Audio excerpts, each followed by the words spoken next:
This is District 33, the candidates for senator. We'll have House B here up with the next round. So we're going to split it up and do it as two different panels. Same process.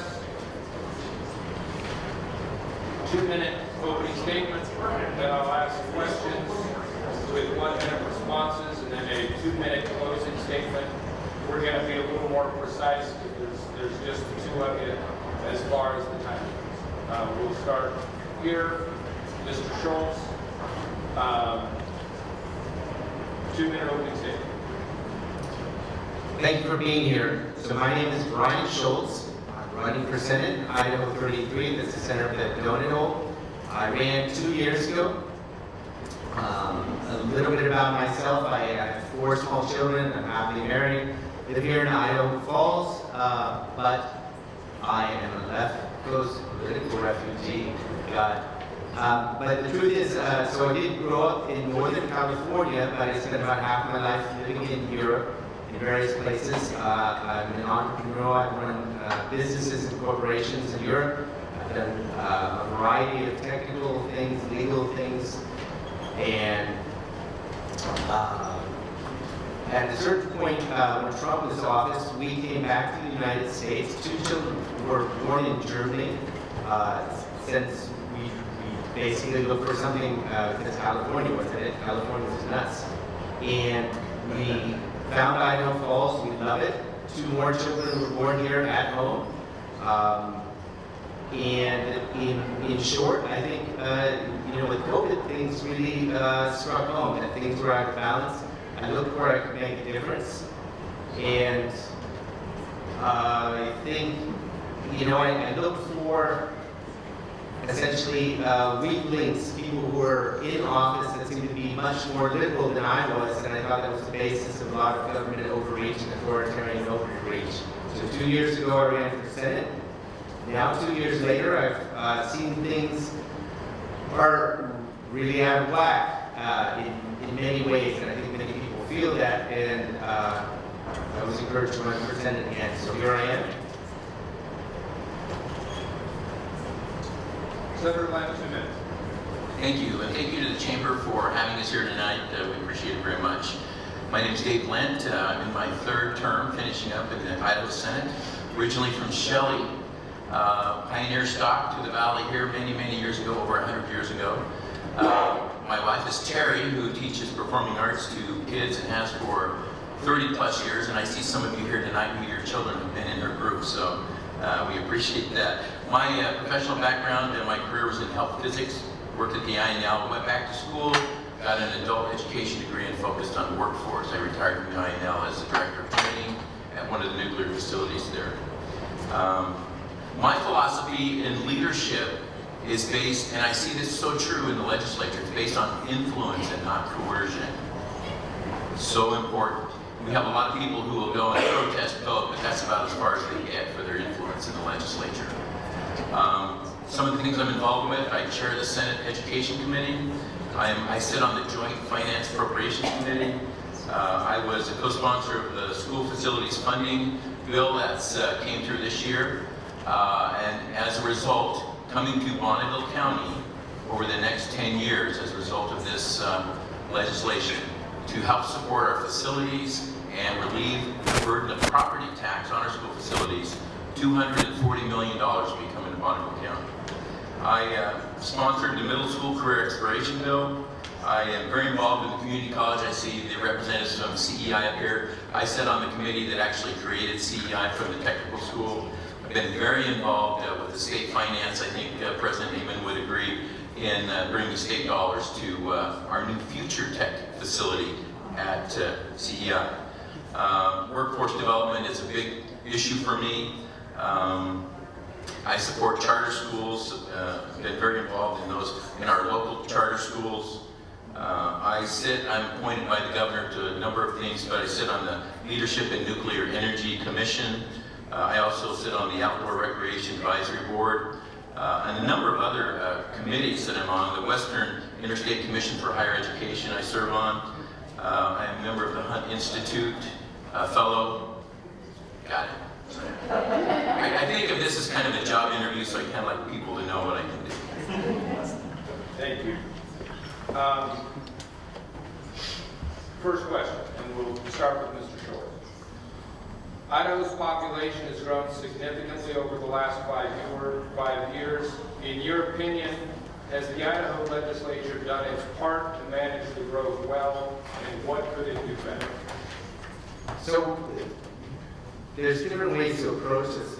If I just look in the last 5 years, it seems that the budget of the Idaho legislature, of the government, has close to doubled, or let's say not in the last 5 years, in the last 10 years. So in the last 5 years, it's gone up about $5 billion. And I just, so I'm sure things are being done that are great. I guess there's a little bit of a perspective about the growth of government overall. It's what we want. And I sometimes hesitate when people like to spend money that there's this coercive aspect to the government that permeates other aspects. So when we have problems in COVID, it was government overreach. Or we have a problem with an open border, it's a lack of government priorities, or maybe government overreach at the federal level, and there's this aspect of how we interact with it. So, have they done some good things? Have there been projects that were, put out there? I'm sure there was. Again, I'm a citizen politician in the sense that I've been the government watching all the little machinations and all the things that are going on. But I can look from the outside and say, wow, why is spending almost doubled in 10 years? That's completely unsustainable. Senator Lent, has the Idaho legislature done its part to manage Idaho's growth well, and what could it do better? Absolutely, and I see Representative Hormans here. She co-chairs our Joint Finance Appropriations Committee. You have to remember that during the 5 years as referenced, millions, hundreds of millions of dollars came to the state from federal COVID money in different ways. So you have to be careful about how you use those numbers. But the facts remain that in this last year, our general fund in the state only went up 1.7%. And if you think about that, that's actually a reduction. Because if the inflation rate is greater than that, and your spending increase is less than that, that's actually a reduction in your spending. I feel very confident in our state. We're recognized nationally as one of the most fiscally conservative states in the union.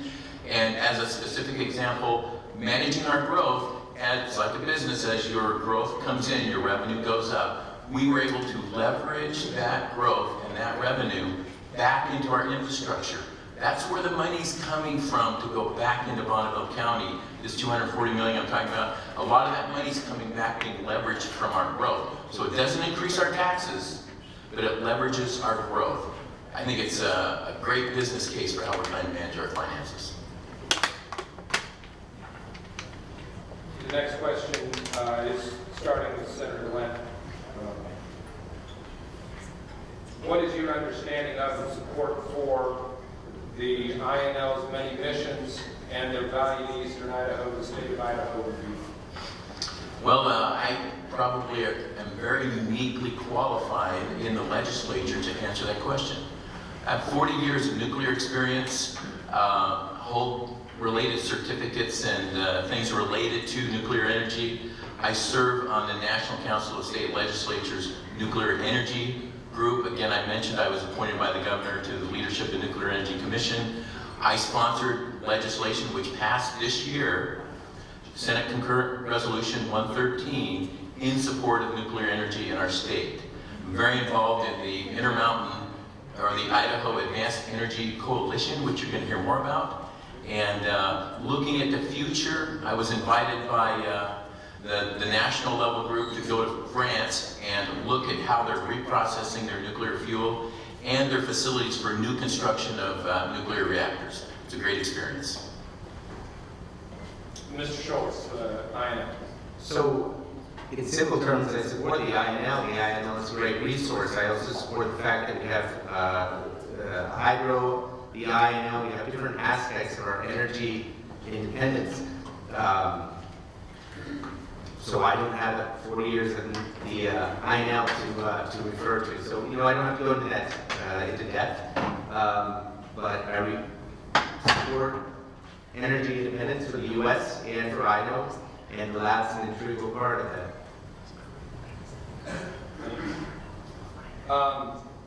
This is a school question, and it's got two parts, so I'm warning you that you have to pay attention because it's a question.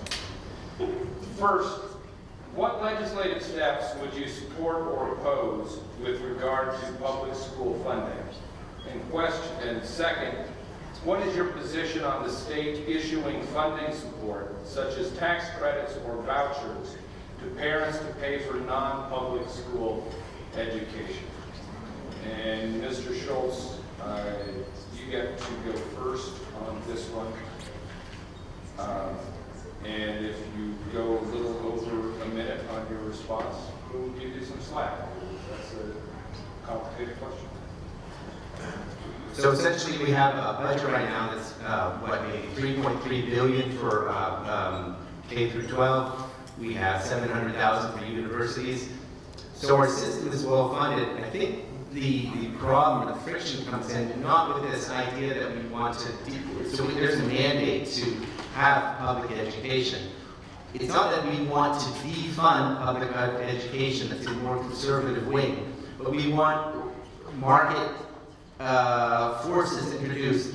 And when we talk about education freedom, we're not just talking about charter schools. Charter schools are great. My kids do a combination of homeschooling and charter schools, but what we want is we want money to follow the parents so that parents can make decisions, or you could say money to follow the children, but money that's earmarked for kids that they can take it in or out of the system as they see fit, and that will improve the system overall. What legislative steps would you support or oppose with regard to public school funding, and your position on funding support such as tax credits or vouchers for parents to pay for non-public school education? Thank you, Mayor. First of all, public education is a constitutional requirement, and it is a pillar of our democracy. So we need to be very careful about how we approach that. When it comes to school choice, I would stand up and say I was school choice before it was cool to be school choice. If you talk to American Heritage, you talk to Michelle Ball over at Alturas, you talk to Logan Wagey at Elevate Academy, the one that's just coming up. I've been involved in all of those, and I was involved in reviewing the new charter school regulation changes that we had. So I'm all about school choice. In fact, if you go over to Compass Academy and look at the brass plate, on the entranceway, you'll find my name on there. I'm all about finding the right solution to help students thrive. All about that. What I'm not about is spending public tax dollars in private enterprise. I think that's contrary. I mean, the separation of church and state, at some point you have to draw the line. And I have said, I'm not against it, but if we're going to go there, we need to have something that guarantees that I, as a representative of my community, can have good stewardship over those dollars that are being spent. The current legislation that's come through very specifically says, no strings attached, government has no control over what's going to happen in these schools. So there's no control over what's going to be taught, who's going to teach it, or how it's going to be taught. Legislation, I am all for, and I think we will see in this next session, a new funding formula. It's long overdue, probably 30 years overdue. Will be more specific in funding specific needs for our students in our education system, and that I believe will happen this year.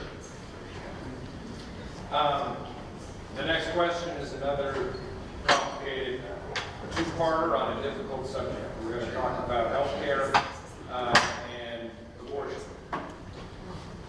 The 2022 Idaho Republican platform states, and I quote, "We affirm that abortion is murder from the moment of fertilization," unquote.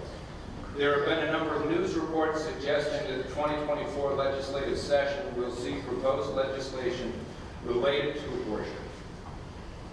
First question is, while we do not know what form of bill would take, would you strongly consider a bill that makes it legally clearer and easier for healthcare professionals to perform an abortion when the life or health of the mother is in serious jeopardy? And Second question is it your position that in vitro fertilization, where multiple fertilized eggs will be unused, involves murder and should be illegal? And Senator Lent, it's your turn, sir.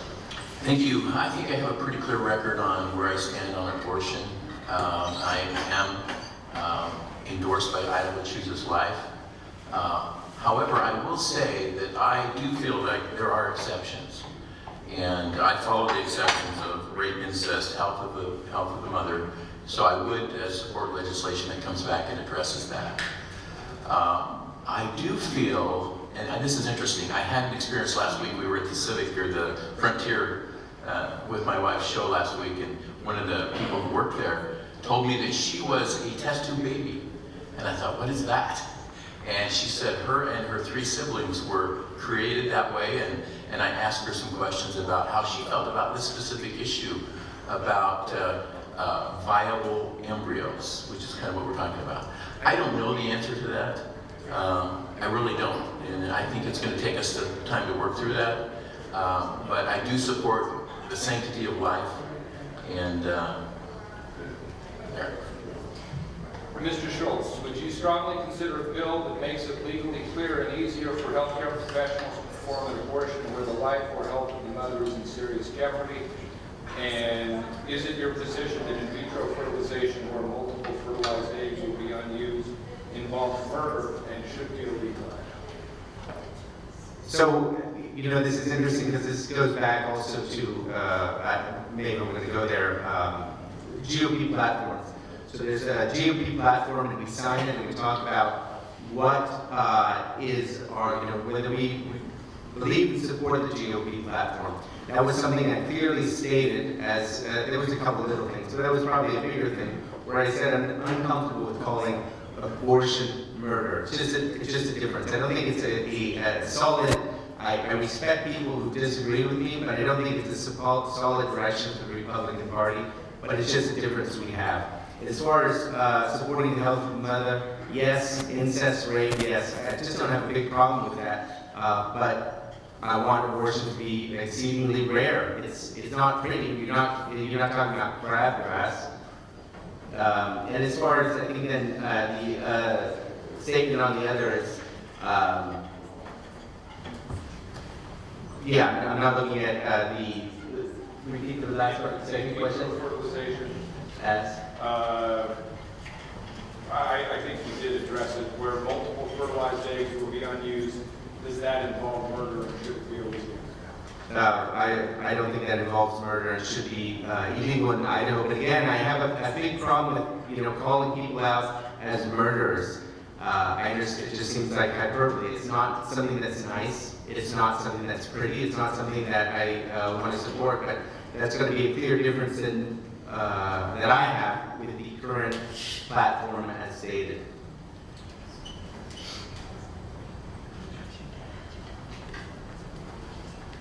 And then this question will go to Mr. Scholz first. What do you think are the major issues facing agriculture in our region, including water resources? And how can the legislature do more to protect and support the agricultural sector? So we have to protect our water resources. As far as supporting ag, I think there's a big thing that's going on with the agricultural sector where everyone wants to just allow massive amounts of illegal immigration into Idaho. We need workers, but at the same time we're getting into a system that's going to spiral out of control. We need to have higher wages. We need to basically focus on Americans doing American jobs and not trying to do a race at the bottom where we're trying to lower wages constantly so that we import other people to do work that we do or should be doing or have done in the past. Thank you. I work well with these groups and depend on some of my colleagues who are experts in this field, but I am endorsed by the Farm Bureau and the Idaho food producers as well. I think one of the critical ones that most people aren't aware of is water. When we talk about groundwater in the wells and the surface water that's on top, we have a rich abundance of water, but the problem is as we get later in the year and that water goes down the river on out of the state, We do run into situations where people can and will run out of water. This last year we almost did. So I think the answer will come in legislation that readdresses the way water is appropriated out. And it will probably include a prioritization element to the current first in, first out approach. This will be the last question before the closing statement. Idaho currently has a significant housing shortage, which makes it difficult for new employees in Idaho to find housing. What role do you believe the state can and should play in helping to provide affordable housing options? Senator Lent, this is you first. Oh, thank you. What a critical question. It's hard to drive around Bonneville County and not see new construction. And I noted someone said earlier about the apartments that are going up. And we often have this conversation about are people not buying new homes? They tend to go to apartments, and what does that change in our community? I would say that I've been looking at what's being done down in Utah. They spent a lot of time this year studying issues related to housing. And for me, I think in conversations with the governor and others, that this is going to be one of the next issues that we tackle. We've spent a lot of time with education lately, but water and housing in Idaho is going to be critical in the future. Mr. Scholz. So, this question of what can the government do, I think sometimes it's important for the government to get out of the way. Basically, people have property rights, there's money to be made in developing housing, and I think what you want is a system where you're ensuring people's property rights and their ability to develop property and make profit. So, we do have zoning, and zoning is important. You don't want to just drop a meat factory next to someone's house. But in general, you want to encourage building, not by government manipulation, but by taking a step back and letting builders do what they know how to do, build. Thank you. And closing statements, Senator Lent and then Mr. Scholz. Hello? 2 minutes. Thank you.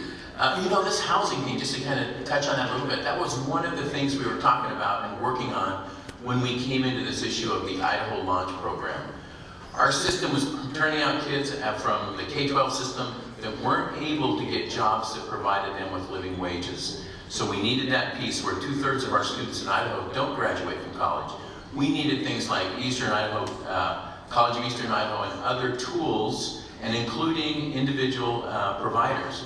I think we will see an industry of independent providers of education systems, lineman schools, other kind of things like that start to emerge as they meet the needs of our society.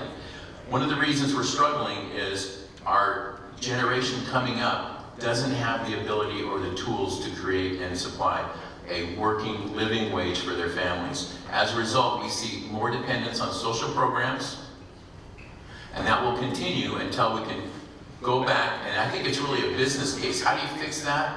You provide a system that provides the right kind of tools, knowledge, skills, and abilities so that our students can work and live and thrive in a thriving economy. So for me, that's what it's about. I would appreciate your vote. I love serving in the legislature. I love representing you.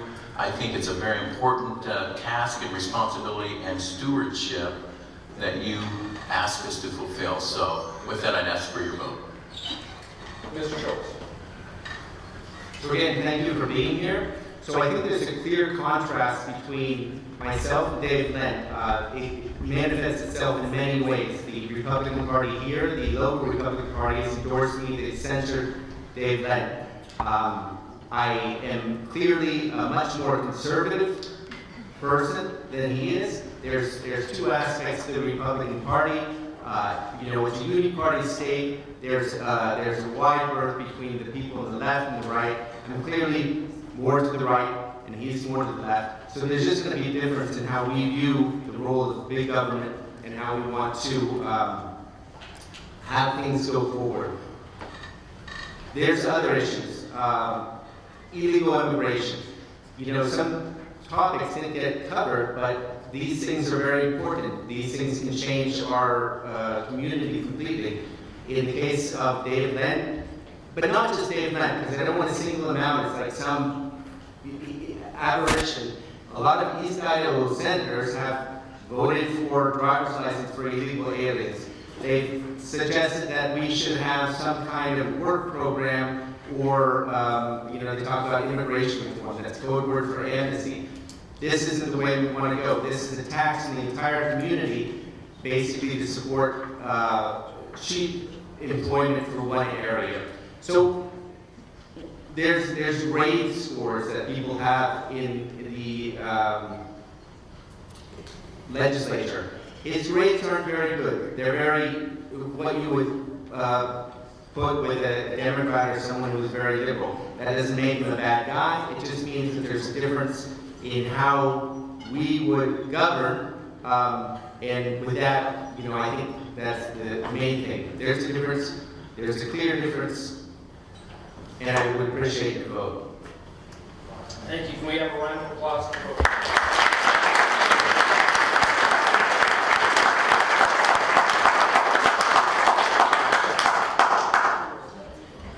Candidates for District 33 House seat B are Jilene Burger and Representative Marco Erickson. And Ms. Burger and Representative Erickson have 2 minutes for opening statements, and we'll start with whoever's closest to me. That would be me. I always say girls first everywhere, even in the electric chair. Right? I said that when I was a little girl in Texas. So my name is Jilene Burger, and I'm running for House seat B in District 33.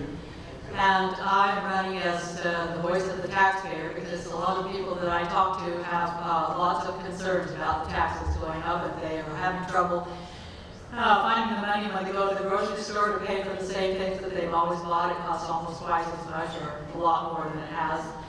And so I thought it was a good time for me to do something I've always loved to study, and that is the proper role of government. I was born in Provo, where my parents were students at BYU. We moved all over the country. I lived a little time in Arizona. I spent my grade school years in Austin, Texas. Went to high school in Madison, Wisconsin. And when I was in college, my folks lived in Virginia, so in the summertime I got to be a student aide in Washington, D.C., working for the State Department. So those things were very interesting, and I enjoyed all that. We moved here to Idaho Falls in 1981 when my husband, David Burger, got the job to be the band director at Idaho Falls High School. We didn't have any children yet. We were newly married. I taught 5 years of grade school at Goodsell Elementary in Shelley, and then at Bethel Boys here in Idaho Falls. When my girls came along, I have 2 girls. They're married now. We were musicians, and they live in Lehigh, Utah, and Twin Falls, Idaho. When my husband passed away 12 years ago, I decided to follow a love of my life, which is to study government. I ran a campaign to become the PCO of Precinct 13. And won it, and I've done that for 12 years now. As I said, I want to be the voice of the taxpayer. I have studied the success formula of the Founding Fathers when they established our nation and wrote the Constitution, and it basically says the government should be out of the way, that we should rely on the individual initiative. That's what I'd like to make my goal as a legislator, is to give the power to the people. Thank you. Representative Marco Erickson. I grew up in Idaho. I was very young and experienced a lot of interesting things that were quite traumatic, that people would say is traumatic.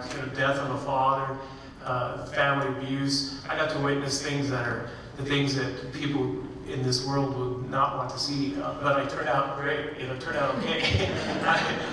And the way that works is through an amazing community and amazing people that surround me. Good teachers, like teachers that I had growing up, like Miss Miller, and Miss Latham, and Miss Counts. Great people that I'll always remember, and neighbors and community people. So I got involved at age 10 when I saw things that probably weren't proper. I got involved in the community and representing the voice of like young people, right?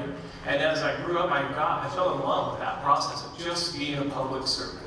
So I dedicated my life at a really young age to serving the public And as I grew up in high school, did that all through high school, college, I was elected to student senate there, and then over time, just got to do community service, be on several boards that were focused on mental health and substance abuse and making a difference in the world around me every single day. Right now, I run a local nonprofit organization that helps kids and families, and we serve this community everywhere. If there's a service project going on, we're probably there. There's one's going on this weekend, we'll be there. Our kids are at all those events. So I serve this community every place I go. That's just who I am. It's what I've always been. And I've done that in the last 4 years in the legislature. You know, speaking of voice of the taxpayer, been back to back tax cuts and really good stewardship of the state funds. Over 30 years, if you run an analytics over 30 years, our rate right now is lower than it was even that long ago. So we're doing really great with our work in Idaho, and I appreciate the opportunity to serve. Okay, we're going to switch around the order. We're going to ask you the hard questions first. They're not hard questions. What? They seem hard to me. Okay, what legislative steps would you support or oppose with regard to public school funding? And what is your position on the state issuing funding support, such as tax credits or vouchers to parents, to pay for non-public school education? And we'll start with Ms. Burger and then Representative Erickson. Thank you. I'm going to read from the Idaho State Constitution. It says in Article 9, Section 1, the legislature to establish a system of free schools. And it says the stability of a Republican form of government, depending mainly upon the intelligence of the people, it shall be the duty of the legislature of Idaho to establish and maintain a general, uniform, and thorough system of public, free, common schools. Well, obviously it says right there in the Constitution that the legislature should establish a free public school, but it doesn't say that all students must attend that. And so I really think that in the public school system, as well as in the world itself of business, there needs to be competition. And I am in favor of allowing public schools and homeschooling. In fact, in the Republican Party platform, it says that we will support the money to help follow the student and for homeschooling. I think that competition is the best way of improving anything. So if we want improvement in education in the schools, we need to have competition. So just to clarify, you would support tax credits or vouchers to parents to pay for non-public school education? Yes, I would support that. Thank you. Representative Erickson. Thank you. And just a second before you go. I just want to clarify, we're not related. No, we asked about that. Representative Erickson, we just happen to have the last name. Representative Erickson. People think I might be related to a lot of those Rexburg Erickson. I too have read the state constitution. I'm really proud of the Idaho diversity in our education. If you think about it, we have a lot of opportunities. We have online schools, we have charter schools, we have Montessori schools, we got free public schools. And that's the phrase that comes to mind, free public school as written in that constitution. It doesn't say anywhere in there that we're supposed to take that money and give it to an individual family for that purpose. I looked at the amount of money I would have got had I been one of those recipients under that concept. I would have had $25,000 coming to my family back in the a few years ago, and I would have been like, that was almost how much money I made 15 years ago, right? And that would have been nuts. Like, just think of what I would have done with that. I wouldn't make wise choices because I'm highly educated, but some families are not, and it's not a good use of public funds, especially when there's zero accountability. And I've been very vocal about that. I do not support giving vouchers to parents for that purpose. Let's do the other complicated question. The 2022 Idaho Republican platform states, quote, "We affirm that abortion is murder from the moment of fertilization," unquote. There have been a number of news reports suggesting that the 2024 legislative session will see proposed legislation related to abortion. First question is, while we do not know what form a bill would take, would you strongly consider a bill that makes it legally clearer and easier for healthcare professionals to perform an abortion when the life or health of the mother is in serious jeopardy? And second part, is it your position that in vitro fertilization, where multiple fertilized eggs will be unused, involves murder and should be illegal in Idaho? Representative Erickson. Well, we'll start with the last part because it's been a very interesting topic of debate in the legislature this last year. We have a member of our legislature who had that process done and had a child, a very beautiful, healthy child. So we're going to support that in vitro fertilization still taking place. The question of ethics comes into play when you have an embryo that's maybe just sitting in a freezer and they destroy them. Then what? What's the ethics there? And that's where the previous senator was mentioning. There's a place we haven't gone yet. We don't understand that. So I wouldn't call that murder. And then as far as the other thing, I've been supported by Idaho Chooses Life and been given recent checks from them. And so I have conversations with them on a regular basis about that because I feel that that's a health and welfare topic. The issue goes to State Affairs Committee often, but I'm really strong that it should be a health and welfare. I support mothers and their doctors making tough decisions together that are medically necessary, and that is a relationship that they have to have. Also, at the same time, I don't support just having an abortion for fun and elective abortion. So everyone knows that about me. I've said it in the public. I've been very open about that. And I'm still endorsed by those organizations that focus on being pro-life in Idaho. Ms. Burger. Thank you. I'm definitely pro-life. I believe, like the Republican platform states, that life begins at conception, and 3,000 babies have been saved since the overturning of Roe v. Wade in August of 22. I also believe that there are exceptions in the case of rape and incest, but you have to listen to the wording as you worded the question, the life or health of the mother. I feel like that the abortion should be very rare, and in cases of rare instances of a dire threat to the life of the mother, that would be admissible. But I don't think we should use the wording of health of the mother because that opens up the door for anything. You could say, as some people have said, well, you know, my stomach hurts or something like that, and I really believe that that is not the wording we should be using for that. As far as IVF goes, I myself had a hard time having my babies. That's why I only have 2 girls. And I considered the in vitro fertilization method. I didn't use it, and I think it's a great thing that some people can be test tube babies, but I have a very difficult time with the ethics of throwing away the fertilized embryos of the ones that are unused.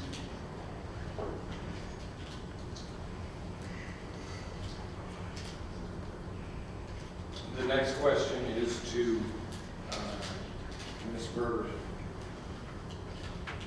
Idaho's population has grown significantly over the last 5 years. In your opinion, has the Idaho legislature done its part to manage the growth well, and what could it do better?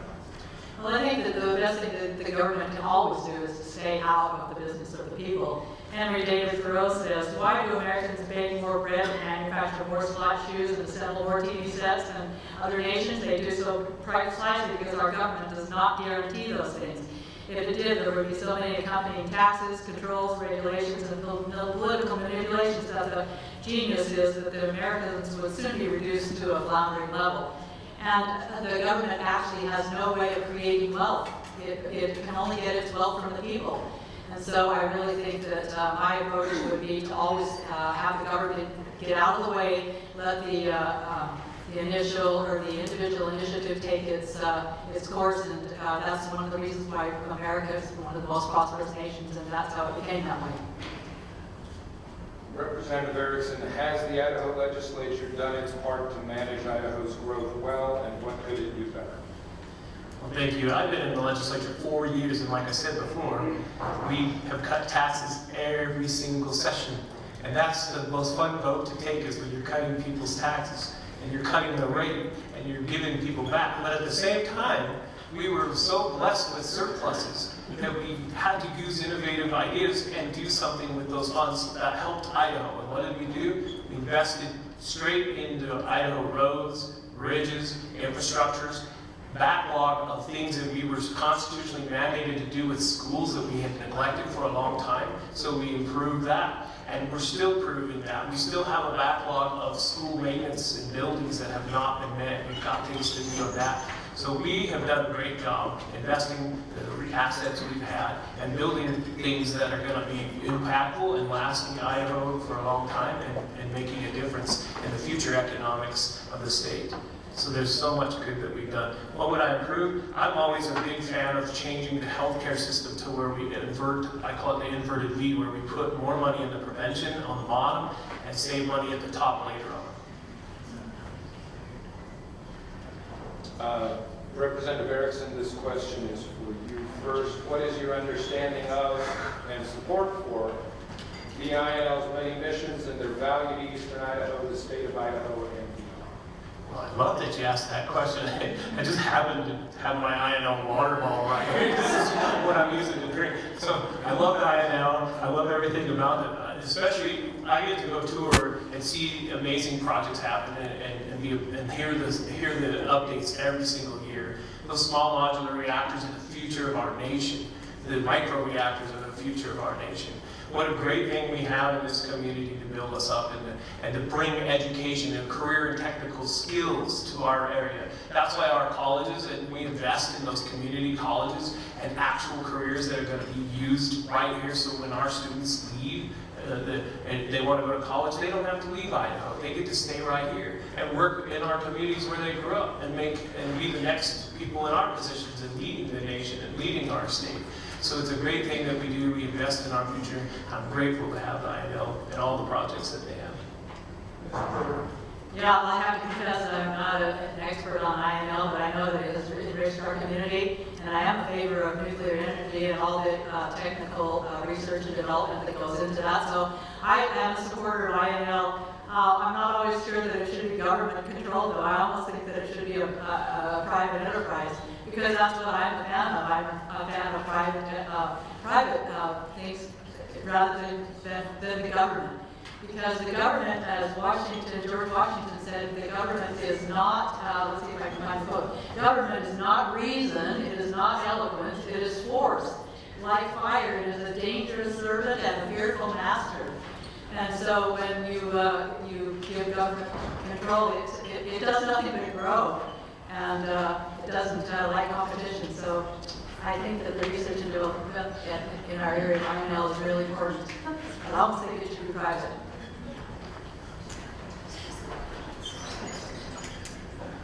Ms. Burger, Idaho has a significant housing shortage that has made it difficult for new employees to find housing. What role do you believe the state can or should play in helping to provide affordable housing? Well, you could probably predict my answer. The American dream was always to be able to afford its own house, their own houses. Each family would have the land that wanted and their own home. I'm not a fan of the government doing anything to get into the housing business at all. I think the government should stay out of it. I think that, as the Declaration of Independence says, governments were instituted among men to secure their rights, not necessarily to afford housing or to give welfare payments or to be in the healthcare business. I think that the government should stay out of housing as well. Representative Erickson, what should Idaho do regarding affordable housing? Thank you for that question. We did a really amazing thing this last year. I looked at I went to a seminar on Idaho housing and various housing, and what we looked at was the trends over time, and it's really there has been a lack of buildings since obviously 2008. There was a huge gap in the amount, and there was a scale of how many houses were being built, and since we had that lack of them, we've had several years where we've had to try to catch up. Right? And so it's going to be a problem for several more years. The best thing we can do as a solution is hear out what is the community problems locally and figure out what are the regulations that are getting in the way that the government has imposed that will slow the process. I talk to developers and builders, and that's one of the things they tell us is sometimes it's just easier if we can make that process a little simpler, get rid of some of the red tape, look at some of the zoning law and help them build more housing that's affordable for our community when we can. I used to work in a homeless project in the government when I had a job doing that, and it's a very tough thing to do when you only have a 1% occupancy rate, and people are going to pay higher rates for rent, and it's going to be a struggle. So another thing we can do really well is invest in the people that have higher paying jobs, so that there's a way for them to pay those fees and plan for the future. Last question before closing statements. What do you think are the major issues facing agriculture in our region, including water resources, and how can the legislature do more to protect and support the agriculture sector? Representative Erickson. Well, if you take a look at what's going on, is obviously there's a bunch of houses popping up all over in our agricultural lands. And so we have to make sure we continue. We had a bill this last year where we did that. We were protecting agricultural lands and zoning in those areas to make sure that they didn't just encroach and all become housing units, because we need our agriculture. Our water rights are the biggest thing. We need to continue to do our aquifer recharge projects. We need to invest in that and make sure that we're looking at the laws surrounding the first in, first out that's been going on and there's fights between the groundwater and the surface water people. I have friends in the legislature who that's their expertise. Like, my expertise is mental health. So I allow those folks who know the best to do that work, like Representative Rabel and Representative Stephanie Nicholson. They're really good at those things, and I trust their opinions and ideas when they bring them to me, because just like my colleagues in the legislature trust me with things that are mental health related, and if they need something solved, they come to me for that issue. Ms. Burger, agriculture and water resources. Well, you know, my dad worked as an agricultural statistician. That's one of the reasons for the federal government, but that's one of the reasons why we moved around a lot, and I got to see a lot of country. So I am a fan of agriculture, and I think it's one of the things that our government can provide a free market environment for, so that farmers and ranchers can have the markets that they can use, they trade freely in, especially foreign markets. In fact, the Republican platform says that they support farmers and ranchers to trade freely in foreign markets. Another thing that the federal government would not, that Idaho doesn't want the federal government to be involved in, is to infringe on our Idaho water rights. So we need to protect those. And that's a part of the Republican Party platform. I would strongly agree with the platform that says that we should strengthen family farms as well, too.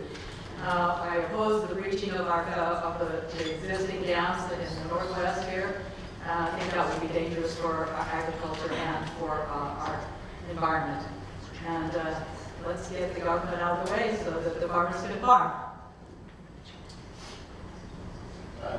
The 2-minute closing statement, Ms. Burger, and then Representative Erickson.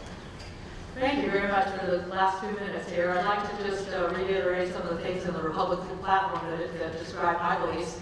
The number one thing in the platform is a belief in God, and I have that belief myself. The belief is that the Constitution is an inspired document by men who were wise and read widely.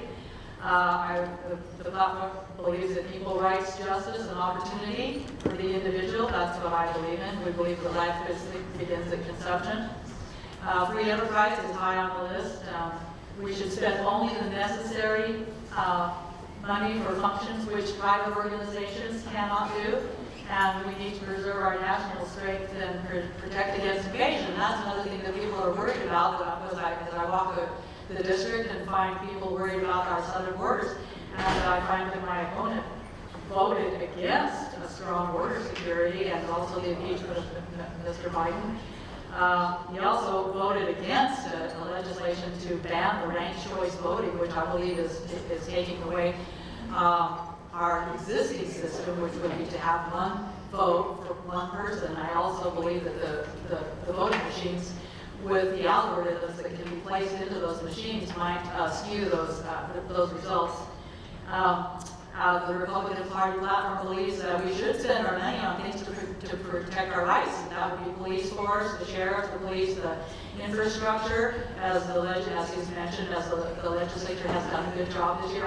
commend the fact that it's only 1.7 billion more than it has been in several years, but we really still need to make the limit be that the government is only getting the consent from me as a taxpayer. The government gets permission to do things from the consent of the government. So if I don't have permission to take my neighbor's cow or a horse or a car and give it to this neighbor who needs it, I cannot delegate that to my government. And so the government has to be very, very careful about the limits on which it spends my taxpayer money. And if individuals have fewer taxes, fewer regulations, then they would have the chance to be able to pay for the American Dream and own that. And I would appreciate being the voice of the taxpayer May 21st. My name is Jilene Burger for House 33B. Thank you. Representative Erickson, 2 minutes. Thank you. Speaking of the border, Senate Joint Memorial 102 was adopted, and we voted in favor of with 62 votes, 5 against. And I think that's very interesting to say that we would agree as Republicans to secure the border. That other vote was, when you talk about impeaching the president, when did that become the job of the Idaho State Legislature to even say something like that? And number two, it's ridiculous that we would think that that's the way we're going to handle every single time that we don't like something one of our presidents do. I don't like a lot of the things going on in Washington, D.C., but I don't have control of doing that. I will focus on my energy on Idaho like I have been doing.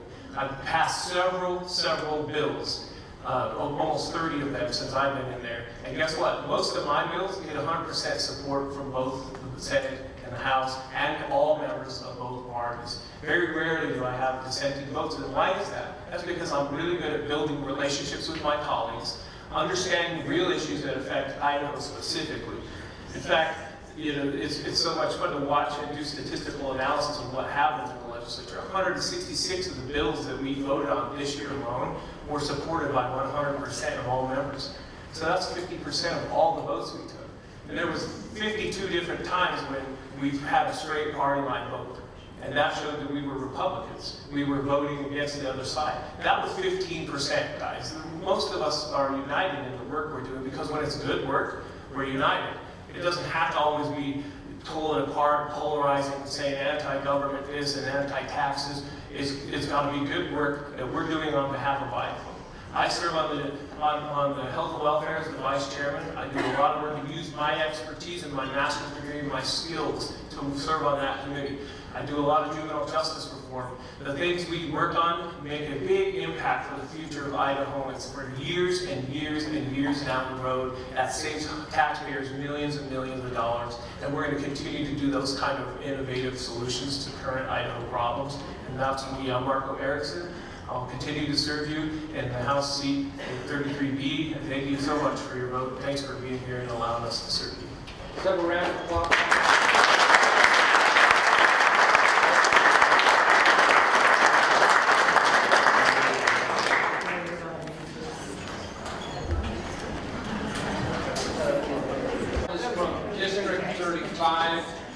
There are 2 candidates running for Senator from District 35, Senator Mark Harris and Doug Toomer.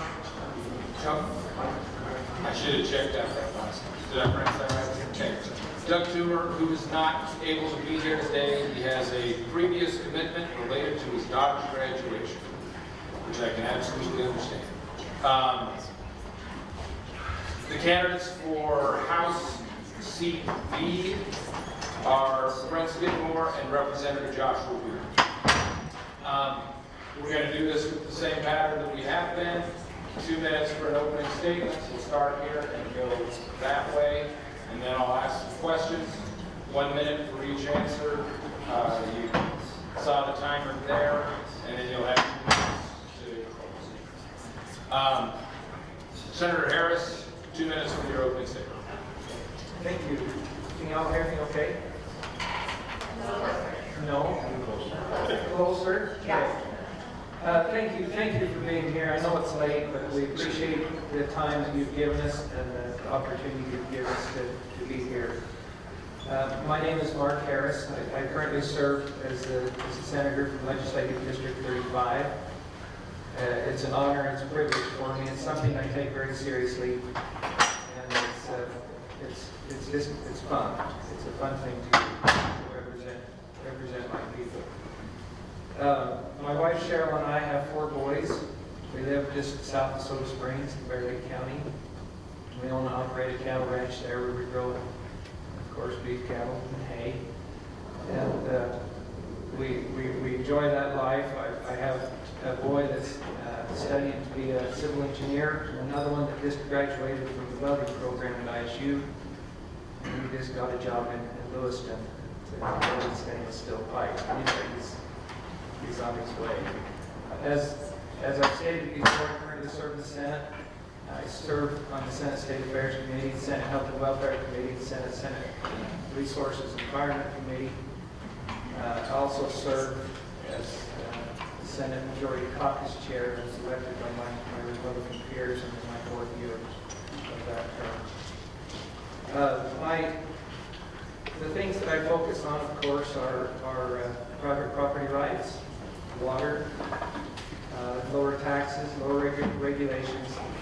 And I think it's important to point out that in politics, I've discovered it's all about relationships.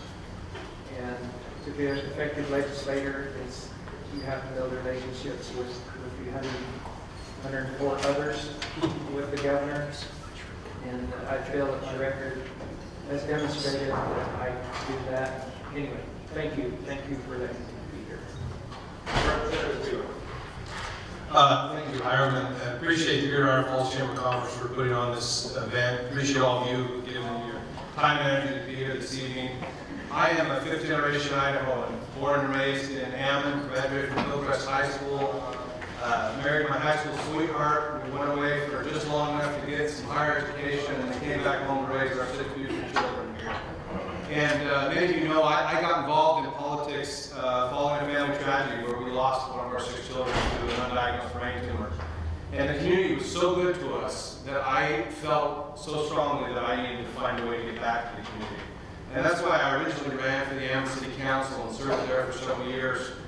And at the end of those few years, I felt that I still needed to get back to my community, and to do that, I felt that I needed to be an option in the state legislature. So I ran for that office and have now served my 1st term, and I will tell you that the learning curve there has been incredible.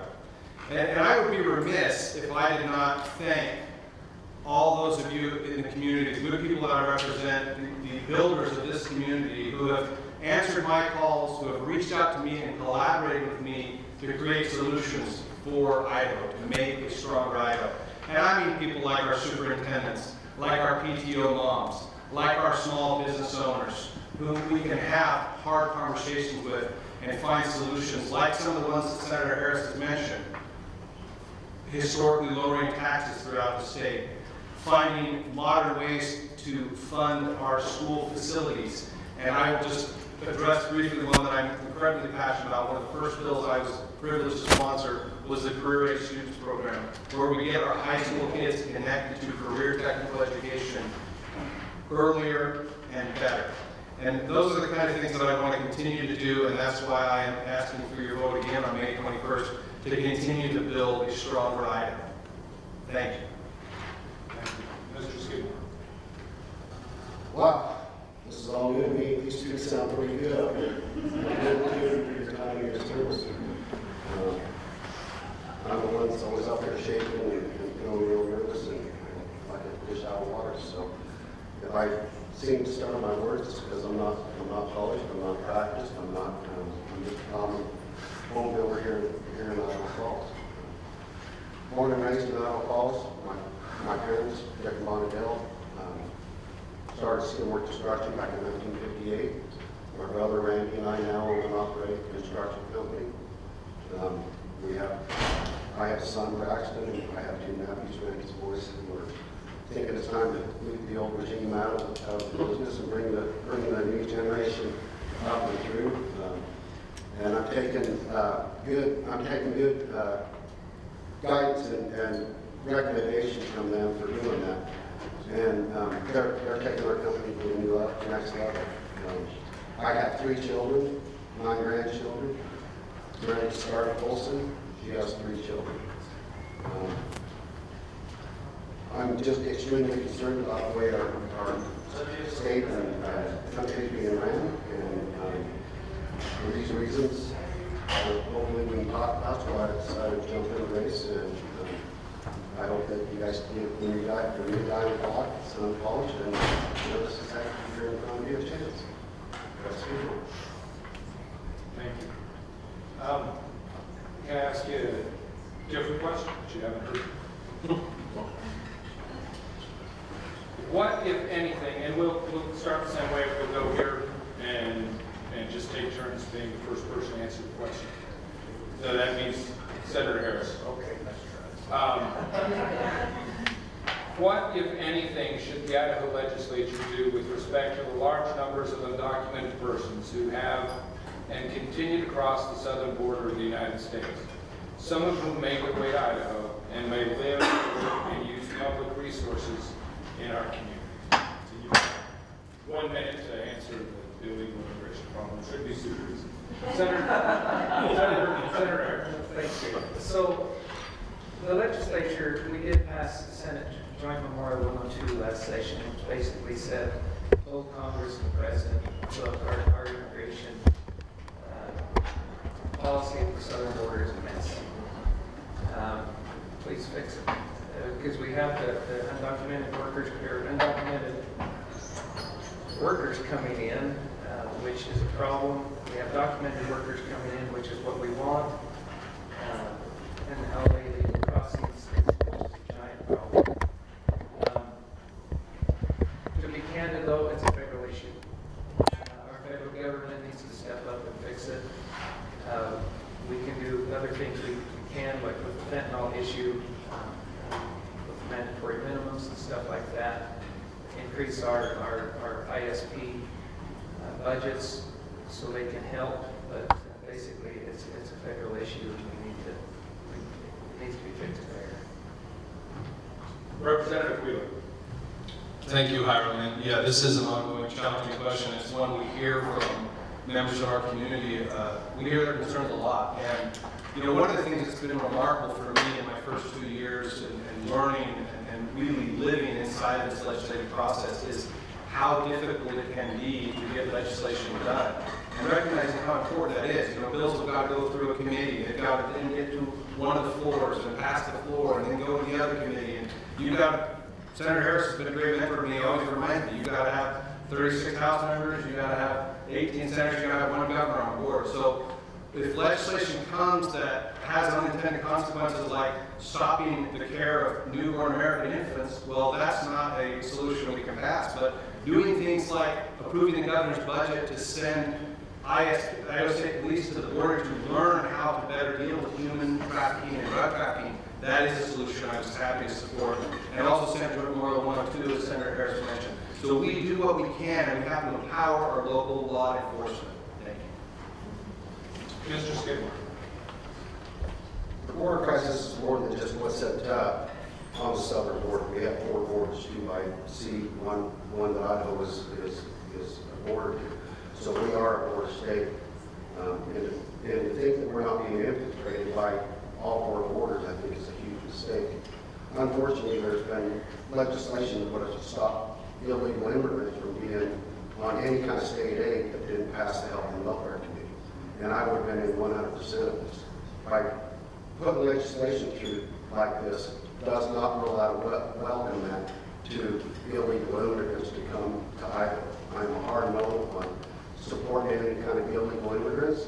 My parents served in FPS mission in Mexico. They helped a Hispanic lady come and get her proper papers and come into the United States legally. It is not an easy process. It is a very difficult process. And I am in full support of anybody that wants to come here legally. But those that are not should not be here, and they should be deported. This question will be for Representative Wheeler first. Idaho's population has grown significantly over the last few years. In your opinion, has the Idaho legislature done its part to manage the growth, and what could it do better? Yeah, growth is a particularly interesting challenge because it really has brought some wonderful things to our community. I mean, you can just look down the road at the Mount America Center. You can look at the way that our parks and opportunities throughout our communities have grown and improved with growth. But it brings a series of real risks and real challenges, such as increased crime, traffic, obviously roads and bridges that are aging, and people sometimes feel a sense of loss of community because of that. And the one thing that I think the Idaho legislature could do better, and I say this as Representative District 35, is we need to send less of our tax dollars for infrastructure and empowering local communities over to Boise. We only get 71 cents of our tax dollars back here in Bonneville County. We need the full dollar back here because we've got roads and bridges that need help, and we've got local law enforcement that we need to provide for. That's my answer. Mr. Skidmore. The concept of development doesn't pay for itself, it's 100% lie. I'm a developer here in town, and at least for the homegrown local boys that have to comply with all of the rules and regulations of complying with the regulations in the city, in the county, we do put the infrastructure in, we do build the roads, we do what's required of us. And so the developer does pay for these items.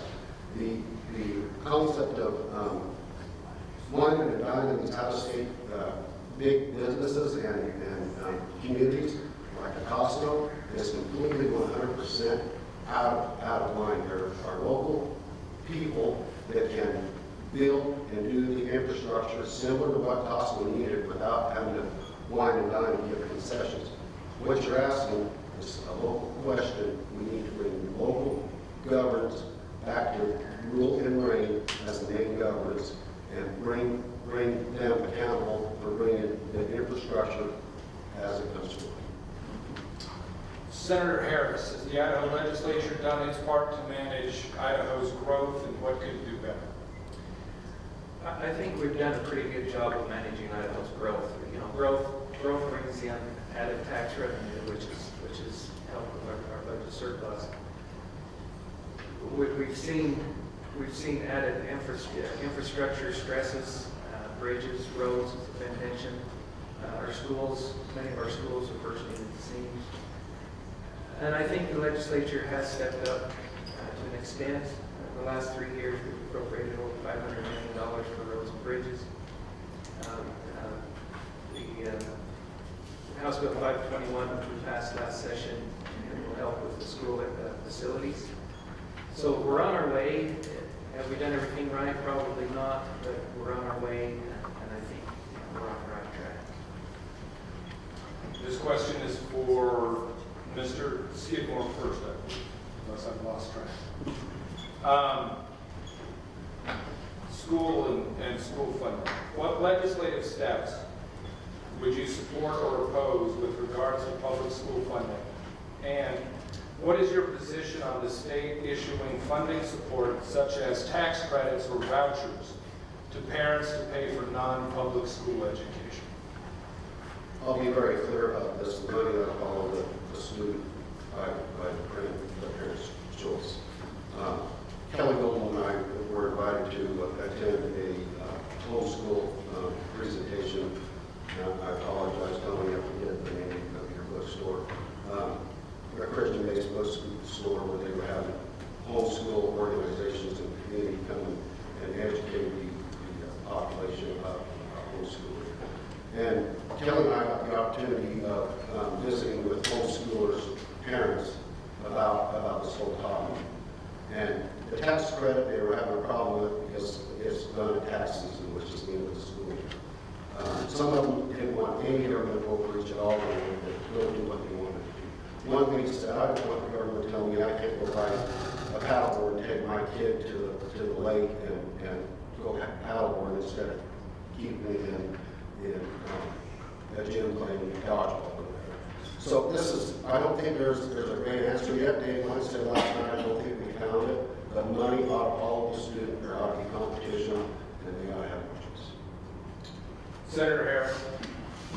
Idaho is one of the leaders in school choice, and I think we're doing good education-wise. With regard to giving public funds to private schools, I think we have to be very, very careful. The fact that there has to be some accountability. We had a bill, it wasn't a couple of years ago, that the fiscal note on it was relatively low, but as we got looking at it, the fiscal note was really somewhere in the $360 million range. What we don't want to do is end up in a situation where we have to fund two public school systems when we have a hard time funding one, which is our public school system. And so I think that accountability is the key issue. Representative Wheeler. Yeah, thanks, Hiram. So, there are two questions in that question, I suppose. And the first one, when it comes to public school funding, I know that a lot of my legislative colleagues have spent a lot of years looking at, how we update, whether it's the average daily attendance-based funding or enrollment-based funding. And I personally would like to see us move more towards an outcome-based funding model or even a weighted ADA funding model. In terms of the question about vouchers or what feels to me like sending our public tax dollars here from Ottawa County over to private and religious schools in Ada County, I think we can look to some of our neighbors, Illinois, or an even closer neighbor, Arizona, who has had a program like that in place for years now, and it has become a serious budget buster. And they have found that 85% of the people using those vouchers for tax credits are people who are already in private schools. So it becomes a handout for the wealthy. I am not in favor of a handout for the wealthy in Idaho. And I have a real problem sending our tax dollars over to Boise for private and parochial schools. This will be the last question before the closing statements. And I think we're back to Senator Harris, right? Okay. The 2022 Idaho Republican platform states, quote, "We affirm that abortion is murder from the moment of fertilization," unquote. There have been a number of news reports suggesting that the 2025 legislative session will see proposed legislation related to abortion. This is a two-part question. One, while we do not know what form a bill would take, would you strongly consider a bill that makes it legally clearer and easier for healthcare professionals to perform an abortion when the life or health of the mother is in serious jeopardy? Two, is it your position that in vitro fertilization or multiple fertilized eggs will be unused, involves murder, and should be illegal in Idaho? Senator Harris. I would strongly consider legislation to clarify what we have now. I think it's caused a lot of confusion with our medical providers and the fact that they're nervous, they don't know what to do. We've heard of the stories of mothers being moved to other states for various reasons because the doctor is uncomfortable. I think we do need to address this issue, so I would strongly consider clarification language. With regards to in vitro fertilization, to be candid, I am not well versed in that enough to give an opinion. I would like to learn more and hear what others have to say before I make a judgment call on that. Representative Wheeler. Thanks, Aaron. Nothing about this particular conversation is simple. None of it should be broken down to two-word slogans or labels. And it will continue to require our sincere commitment to do better. Most of my constituents are pro-family, as am I. And each of those families has a unique, sometimes painful, sometimes joyful story. It might involve IVF. It might involve very hard decisions with their medical providers. And the environment we've created in Idaho has helped to foster strong families, which are the backbones of successful, strong communities. Each of those families want to know that they can consult with their trusted family physician and medical specialist without undue interference from the state. And so I would support legislation that helps foster such an environment and vigorously protects the lives of the unborn children of Idaho. In terms of the IVF question, I think that's a pro-life question also. We need to make sure that families who want to have babies have the ability to have babies. And the way you ask the question is not, are those embryos destroyed, which is a different question than if they're just not all used. There are adoption options, there are options to get those babies born into this beautiful state of ours. Mr. Skidmore. Thank you. I have to walk what Jilene said a little bit. 100% when a mother's life is at risk. Absolutely. I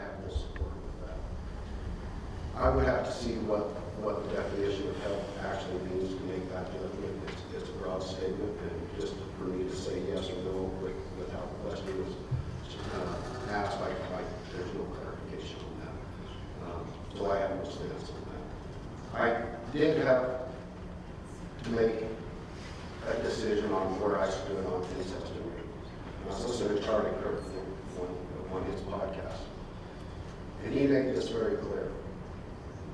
In those men, I have plenty of sympathy for incest victims. I think there ought to be stricter laws for those who perform those heinous acts. But what if that child was meant to be the next best mentor, senator, so on and so forth? So I was convicted right then, hard enough. With Mark Harris, I don't know enough about in detail other than I have a family member that's done it. They had 4 kids. I don't understand it enough. I can't help it. Closing statements. I do want to clarify that if someone is mentioned in a closing statement and doesn't have a opportunity to respond to it, we'll give them a minute to do that. I should have done that earlier with Senator Lent, and I apologize. Let's start on this side with Senator Harris. Two minutes. Okay, thank you. Earlier this afternoon, I had the opportunity to go to A.J. Winger's Elementary School in Bear Lake County, Montpelier. And it was an assembly of 300 kids from kindergarten to 5th grade, and the energy was, my hair was standing on end. What hair I had. But one of the questions that the 5th graders asked was, why do you go to Boise? And that's a good question. I like to serve. I love my community. I love the people I serve, and I love my Idaho. And it's a great place to live. It's a great place to work. It's a great place to raise families.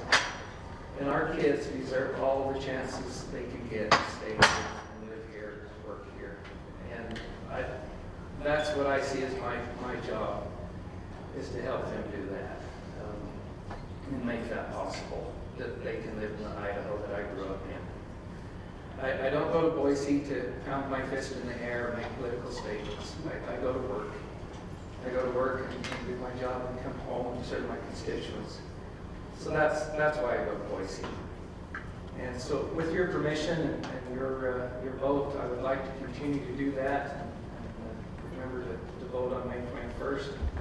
Again, I appreciate the time that you've given us. Opportunity to be here. So thank you. Representative Wheeler.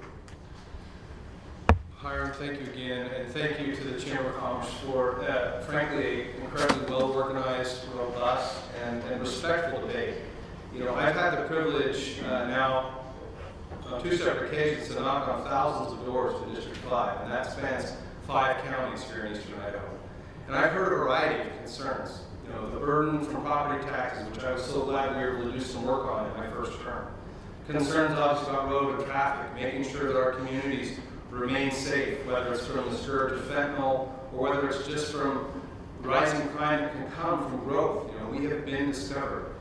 One thing I noticed though that every voter agrees with when I talk to them is they are tired of the divisive, dirty campaigning. It's regrettable that so much of this nastiness comes from big spending tax from out of state.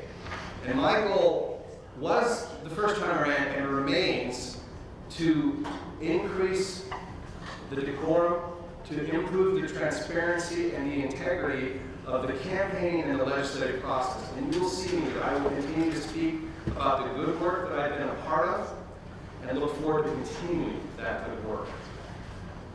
I share a lot of Senator Harris's feelings about family and about making sure that the Idaho that I grew up in is the Idaho that my kids and grandkids can hopefully come back to or at least come visit.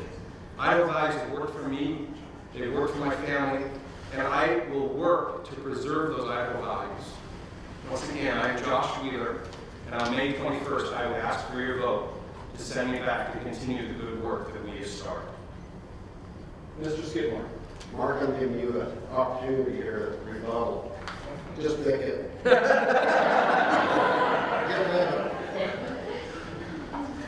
My name's Brett Skidmore. Very unpolished, probably the most uneducated on politics at this table. I'm a small businessman, born and raised blue-collar workers. My complete closing statement just got changed. I'm taking a step up, and I'm overlooking. God, please be with me.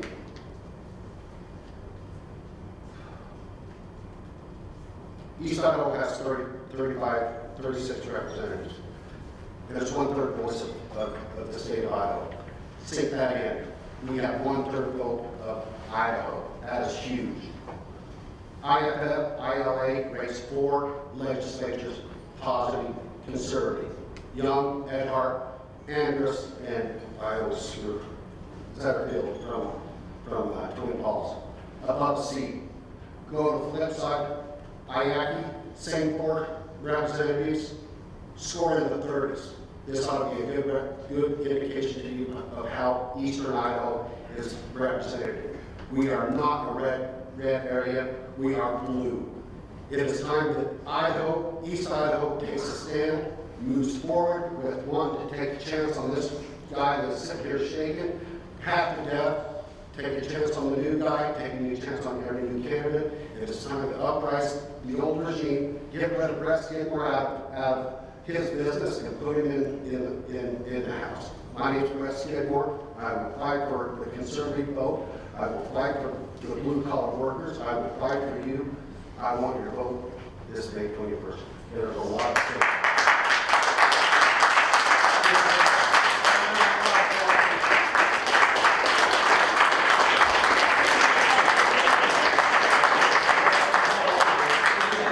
It is approaching 9 o'clock. I cannot overstate how completely weird all of you are having stayed here this entire time. But it is vitally important. Talk to your friends, talk to your family. Everybody vote on May 21st. Thank you.